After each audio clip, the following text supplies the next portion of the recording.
Because chief minister ने अपने बगल में बैठी हुई लड़की को स्टॉक किया है, उसकी जांघें देखी हैं। वो कैसे देख सकते हैं? ये इंग्लिश में उसका एक टर्मिनोलॉजी है, eve teasing. He was basically eve teasing. और ईव टीजिंग के लिए अगर आप अगर किसी भी राह चलती हुई लड़की को करेंगे तो आप पे पुलिस धारा लगाएगी और आपको जेल में बंद कर देगी। It is a criminal offence. लेकिन चीफ मिनिस्टर होके वो किसी की जांघें देख रहे हैं, उसके बाद पब्लिकली उसको एक स्टेटमेंट बना रहे हैं।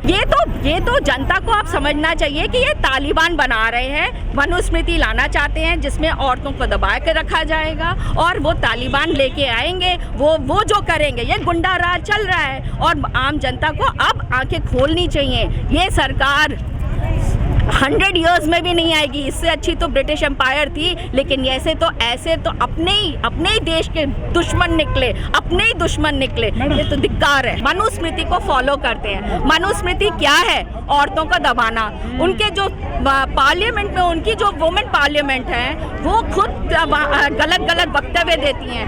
Smriti Irani women and health care minister है ना, child and health care minister है। हाथरस में गई जब रेप हुआ, उन्नाव में गई रेप हुआ, नहीं। कहाँ गई?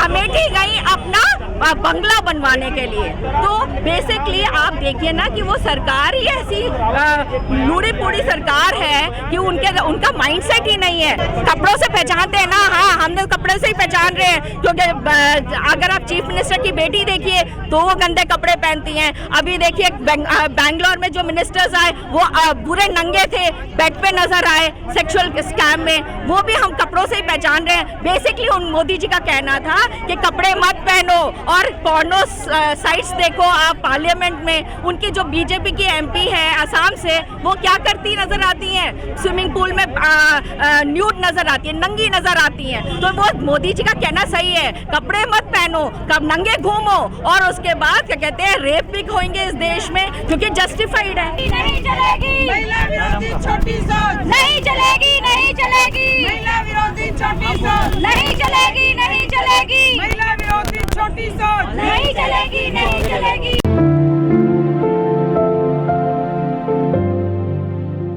इंडियन एयरफोर्स से सेवानिवृत्त हूँ और मैं फौज में तब गई थी, वुमेन ऑफिसर्स जब जाती भी नहीं थी। इक्का दुक्का लड़कियां फौज में जाती थी। अर्ली 1990s में मेरा कमीशन हुआ था।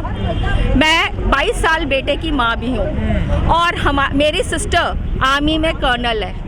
लेकिन कपड़ों से अगर हमारा जजमेंट होता तो इस देश की सेवा करने के हमें मौका नहीं मिलता।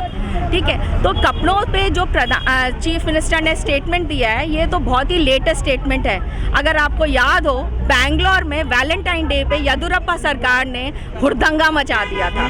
ठीक है, उसके बाद लव जिहाद लेके आए और उसके बाद यहाँ पे नॉर्थ ईस्ट की लड़कियों के कपड़ों पे इन्होंने ऊटपटांग वक्तव्य दिए। तो अगर इनका बेसिकली इनका माइंडसेट आज से नहीं, बहुत पहला है। सोसाइटी कॉन्स्टिट्यूशन ने राइट दिया है, 50% पॉपुलेशन इस देश की औरतें हैं। ठीक है, तो वो औरतें आज हम क्यों भूल रहे हैं कि इसी देश में खजुराहो जैसे मंदिर हैं, इसी देश में इतने सारे जो जैनियों के प्रीस्ट हैं या अपने हिंदुओं के जो प्रीस्ट हैं अर्धनग्न कपड़े पहनते हैं, तो क्या उनका डिस्प्ले नहीं हो रहा है, स्किन शो नहीं हो रहा है? मूवियाँ बनती हैं यहाँ पे, आप क्या कहते हैं पोर्नो साइट्स यहाँ पे लॉन्च कर रहे हैं, मंदिरों में कपड़े पहनते हैं। तो आप सोसाइटी को बैलेंस करिए।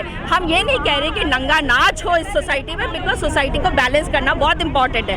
At the same time you can not, आप वो लेडी अगर क्या कहते हैं एनजीओ चलाती है, वो अपने बच्चे को पाल रही है, वो उसकी रिस्पॉन्सिबिलिटी है, वो उसका प्राइवेट टाइम था, वो क्या पहनती है, क्या करती है, वो उसकी रिस्पॉन्सिबिलिटी है। आप कौन होते हैं? आप अपने गिरेबान में झांकिए ना, आपके घर में क्या चल रहा है, आपकी बेटियां क्या पहनती हैं। See, Kangana Ranaut is not the example of a Indian woman. ठीक है, इंडियन वो है क्या, उनकी औकात क्या है, वो क्या है? एक नेशनल अवार्ड जीती है तो क्या वो इस देश को चलाएंगी? उन्होंने ग्राउंड पे आके काम क्या किया है? उनके स्टेटमेंट यही तो है ना, ये बेसिकली डिस्ट्रैक्शन स्ट्रैटेजी होती है। गवर्नमेंट क्या करती है? कंगना रनौत को आप आपके और मेरे टैक्स पेयर के पैसे से उसको सिक्योरिटी क्यों दी जा रही है? किस लिए दी जा रही है? अपने ही देश में, अपने ही देश के एक दूसरे स्टेट में रह रही है, गलत काम किया तो पुलिस अपना करेगी कार्रवाई। तो क्या डर की बात है? क्यों उसको सिक्योरिटी दी जा रही है? ये तो टैक्स पेयर्स को पूछना चाहिए कि ये गलत हो रहा है, हमारे पैसों से क्यों उसको सिक्योरिटी दे रही है? मुझे भी दीजिए, मुझे भी डर लगता है। मैं भी रात को चलती हूँ तो मुझे बीजेपी सरकार के गुंडों से डर लगता है। मैं हाथरस में नहीं चल सकती, मैं उन्नाव में नहीं चल सकती, मुझे जाना है, दीजिए सिक्योरिटी। देखिए, education system is a long debate, ठीक है। एजुकेशन सिस्टम में हिस्ट्री को बैलेंस आउट करके किया गया था। हाँ, जैसे कि शशि थरूर जी ने भी करेक्टली बोला था कि कुछ पुरानी चीज़ों को अमेंड करना चाहिए था, लेकिन करता कौन है? कौन कर रहा था? उसको स्मृति ईरानी, जिसकी डिग्रियां ही क्या कहते हैं फेक हैं, या मोदी जी जिनकी डिग्रियां ही फेक हैं। दिल्ली यूनिवर्सिटी ने तो रिप्लाई आरटीआई नहीं दिया। तो बेसिकली आप सेंसिबल एडुकेटेड इंसान को बिठाते, वो कमेटी बनाते। आज आप देखिए ना, अनपढ़ गवार अंगूठा छाप लोग तो प्राइम मिनिस्टर और चीफ मिनिस्टर बन के बैठे हुए हैं, और उनके स्टेटमेंट से हम लोग अपने वैल्यूबल टाइम इज मनी, हम लोग क्या कर रहे हैं? हम व्यस्त कर रहे हैं। अरे वो तो चलिए, उन्होंने तो उनको करा। अभी कल्याणपुरी में रेप हुआ था, उसको पकड़ा भी गया। क्या उनको फास्ट ट्रैक में फांसी पे डाला गया? नहीं डाला गया।